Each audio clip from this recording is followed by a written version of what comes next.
Crystal, and I am doing my kind of like speech slash report on a famous person, well, kind of famous person if you know what classical music is, on one of my favorite musicians.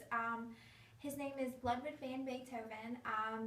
He was a famous musician during the classical and romantic era. He was born December 17th, 1770 in Germany, and he loved to combine instruments in new ways. He was deaf. That's what's kind of ironic about him being a famous musician, is because he was deaf. Not throughout his whole career, but towards the last 10 years of his career, he became deaf and had problems hearing, something he was ashamed of, actually.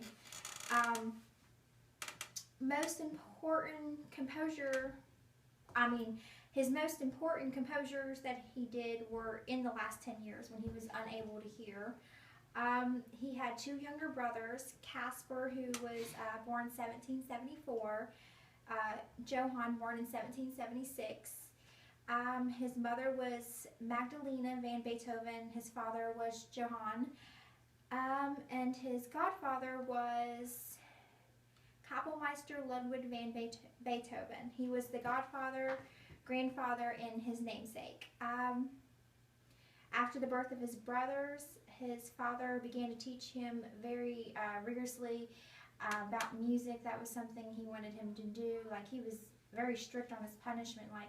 He'd be locked in a closet, he was flogged, there was days that he'd go without food for punishment. He would also have to do, he would spend hours practicing his instruments instead of sleeping.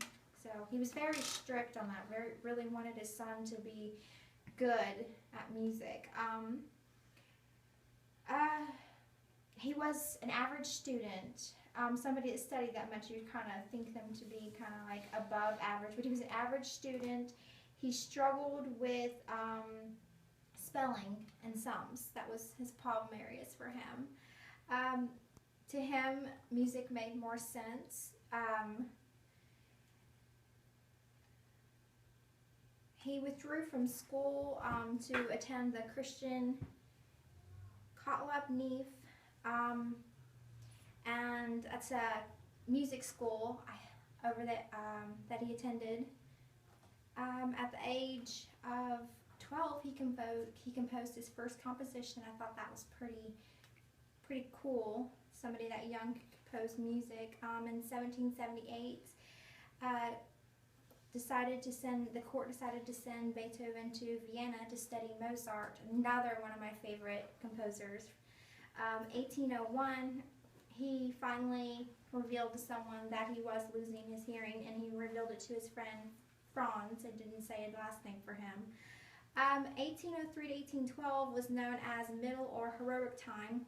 He composed an opera, 6 symphonies, 4 solo concerti, 5-string quartets, 6-string sonatas, 7 piano sonatas, 5 sets of piano variations, 4 overtones, 4 trios, and 2 sextets, and